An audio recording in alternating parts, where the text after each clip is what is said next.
Well, guys, today is the 1st, January 2019 at 11:30 a.m. here in Connecticut at 57 degrees. Do you believe it? And it's not too bad out there as far as wind. So, anyway, I hope all have a healthy, safe, and happy New Year. Make the best of what you got, because there are people out there that have it worse. But at that point, do what we got to do, and that's all there is to it. So today, what am I doing? Well, I've already done a lot, actually.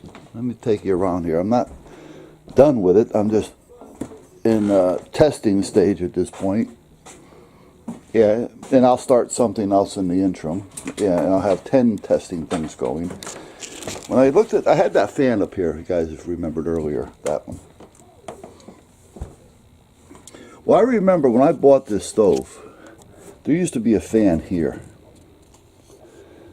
Basically just like that one, but just one a little bit bigger.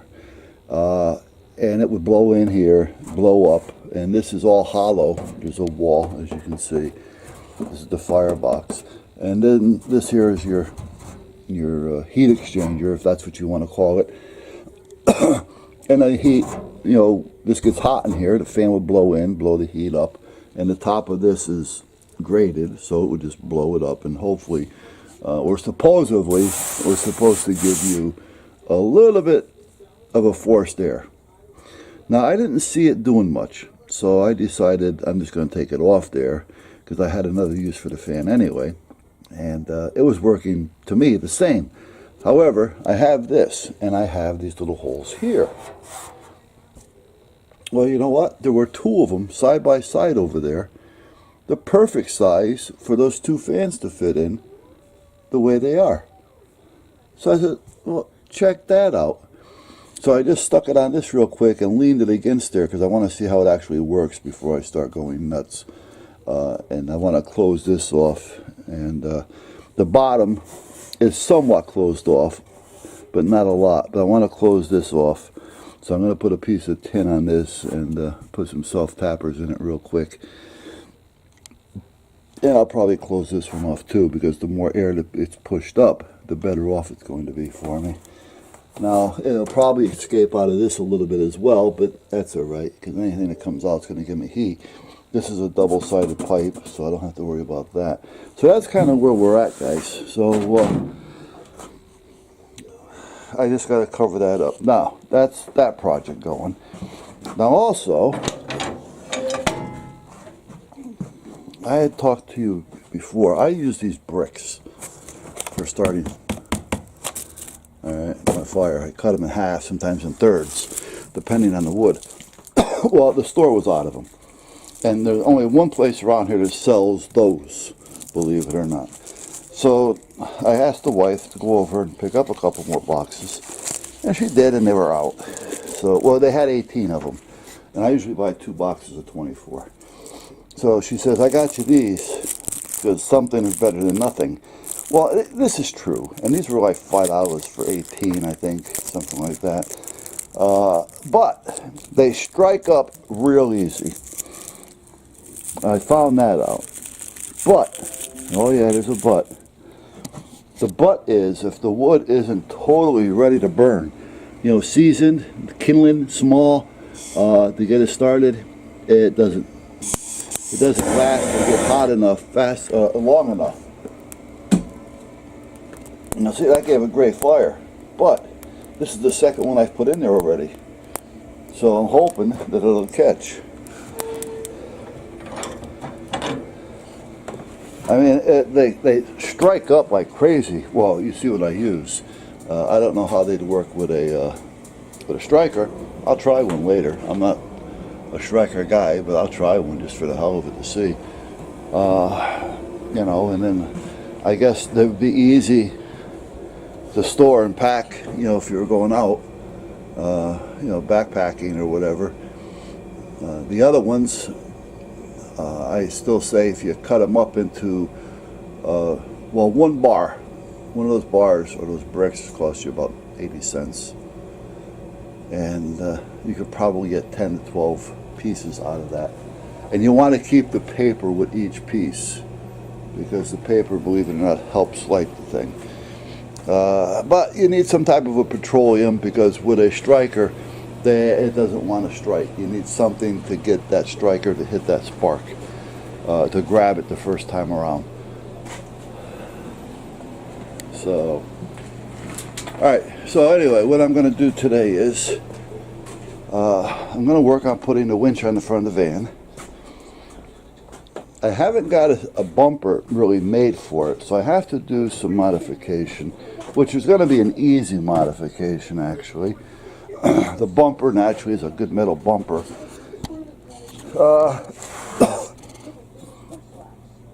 What I want to do is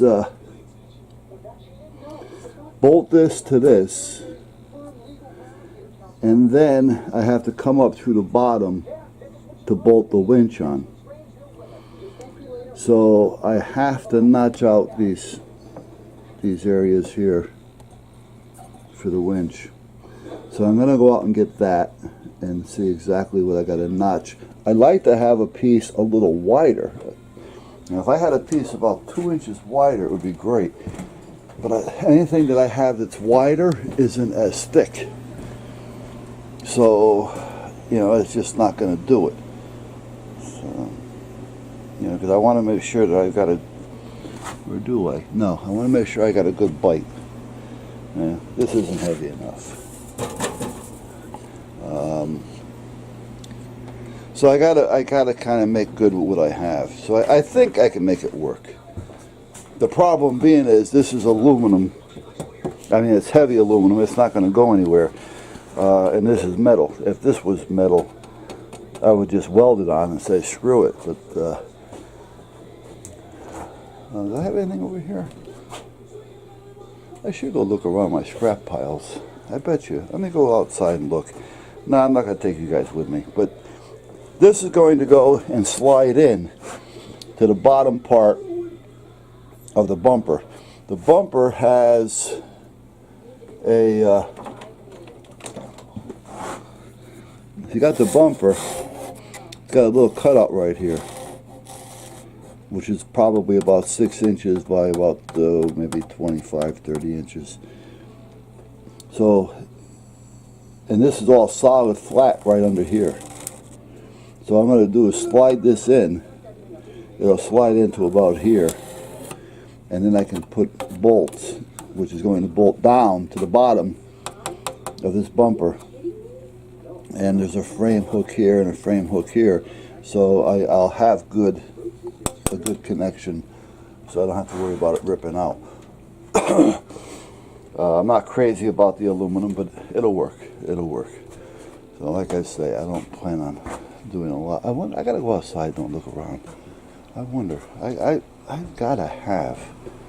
Oh, wait a minute.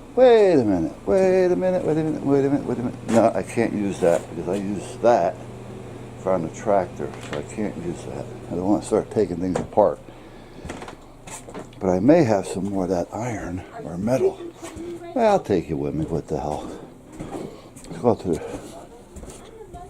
the shop out here for a minute. Oh, it's really nice out. Wow. I mean, it's a little breezy, but it's not bad at all. You know, when you walk out here, it's almost a warm breeze.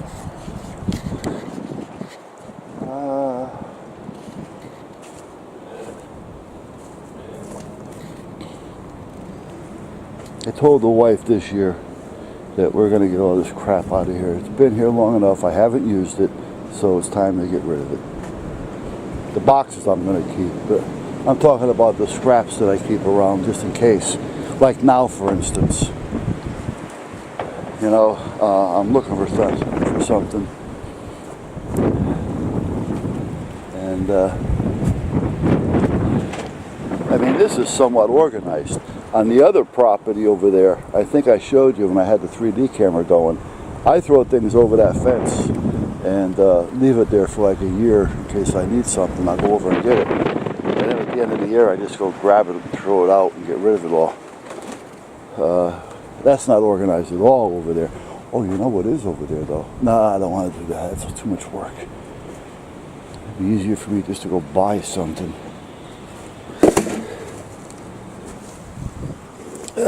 Put that up there for now.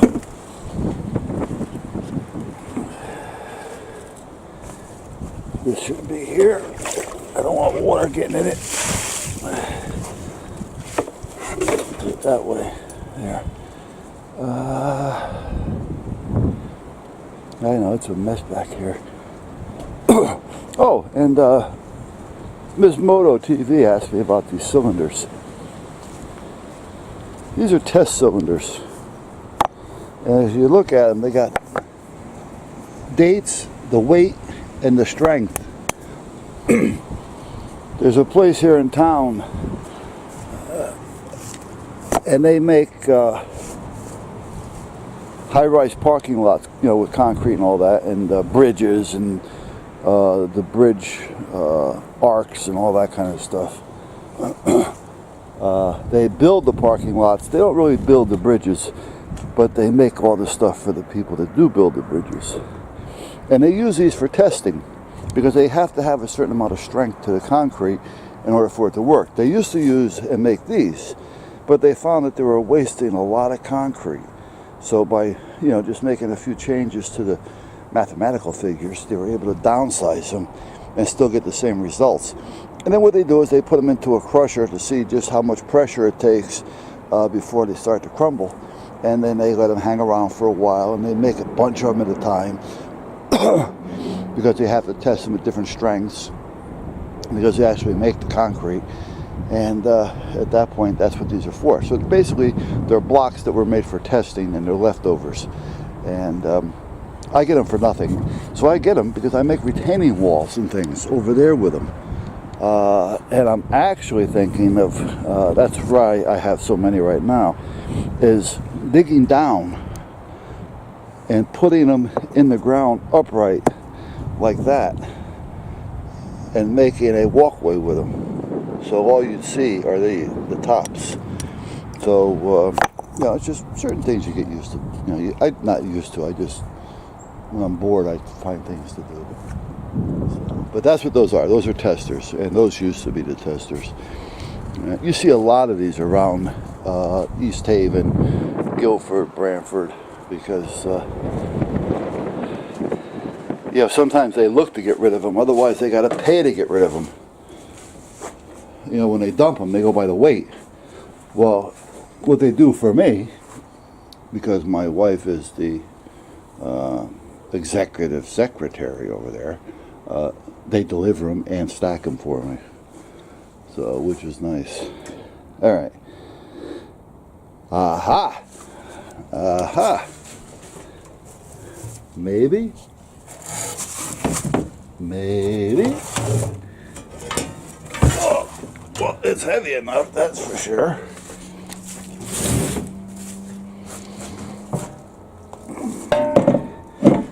Do I have enough flat surface? Yes, I do. Oh, wait a minute. This is gonna interfere. I need flat, and this isn't flat on this side. And I don't have enough of it there or here. If I was able to have that center, that'd be more than enough. So that's not gonna work. But as far as strength-wise, that would have been perfect. You guys watch, what's his name there, #1 Chopper. I believe he's down there in Australia, or over in Australia, or whatever. And he made that cart, that fishing cart, motorized, whatever. Well, I have a bunch of parts from two, like hover-rounds. That's one of the arms with the remote on it, the joystick. And I got all the tires over there. And I have 4 motors. And I have another complete, oh, it's up there, another complete joystick. A better one than the one I just showed you. There's the motors over there. And he gave me an idea, you know, because you get ideas from watching. There's a pump. I know I may just go off track every now and then. Now see that? Now by itself, that's not wide enough or thick enough. If it was thicker, that would be fine. There's the other joysticks. Here's one, here's another one. And then I got forward and reverse gears that I can, or high gear, low gears, because one of them, believe it or not, was made for like going through, you know, like through sand to the beach, you know, and stuff like that. So it's got a lot of torque to it. So I was thinking about making a four-wheel drive cart just to have something to do. Okay, I don't see anything over here. There is a light switch back there. However, I can't get to it because I got drinkable irrigation. Well, it's not irrigation. Here's drinkable PVC or whatever it is. Tires that came off the van. The spare tire that's usually on the van. So I can't get back there, but I don't see anything back there. Now, wait a minute. Here we go. What's this? Oh, God, that's heavy.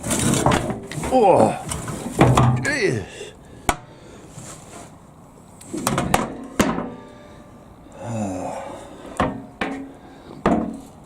No, this is a sliding unit for a chair or a tractor or a seat.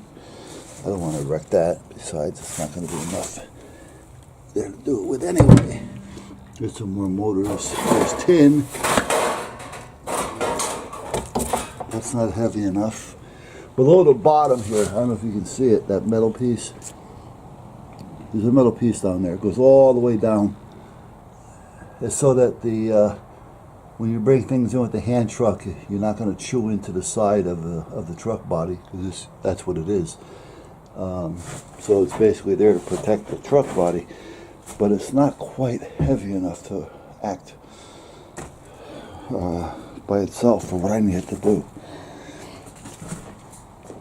I mean, the mount has to be able to carry the same weight as the winch or more.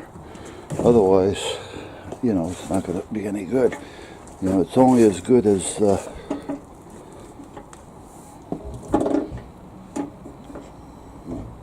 only as good as its weakest link, like a chain.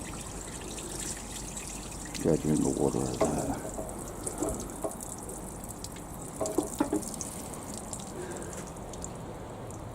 Alright, I don't think I have any more scrap around here. Those are going to be antennas. Those are tomato cages. No, that's not going to be enough.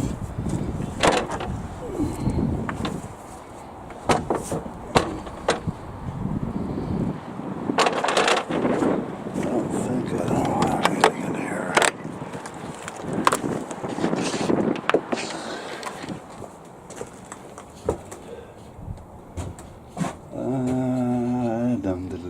Chimney sweeps. Gas line. That's underground gas line. Generators. Lights. I gotta get rid of those lights. I'm tired of looking at them. I don't put them up. Window frames. No, that's a cushion. Well, it doesn't look like I got anything in here either, so.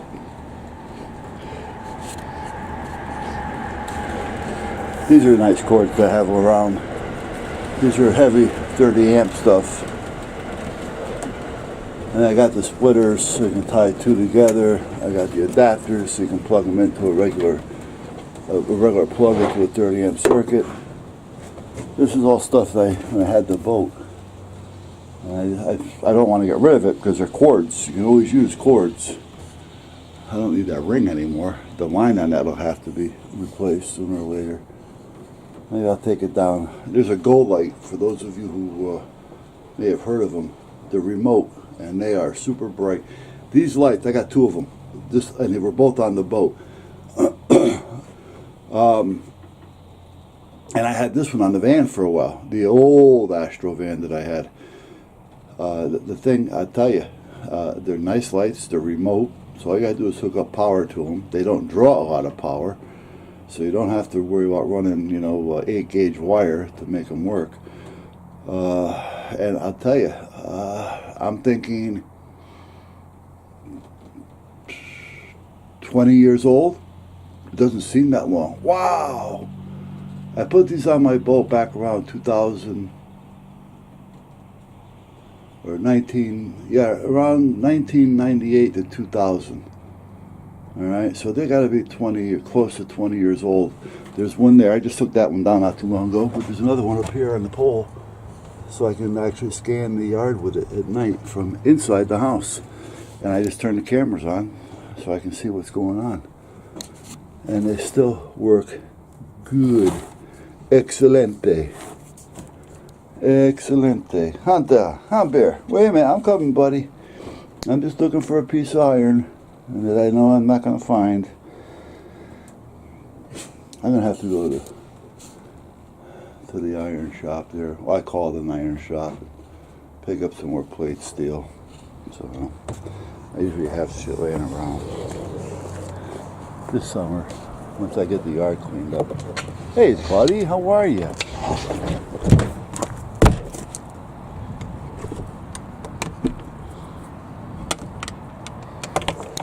How you doing? Huh? Nice out, huh? Yeah. Picked up a heater for their water so the water won't freeze. Alright, come on in. We'll find something there. There you go. Yeah, I know what you want. Yeah, I know what you want.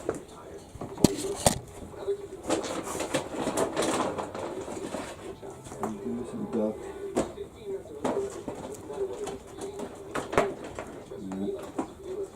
And don't let Mommy know I gave this to you, because then she won't give you any when she comes over.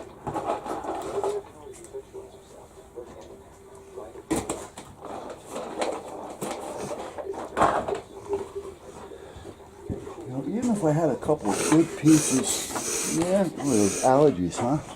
Even if I had a couple of, I used to, where the hell are they? Wait a minute, I may have, I'm sorry guys, I may have, no, I guess I don't. Shit, oh wait a minute, or do I? Let me see.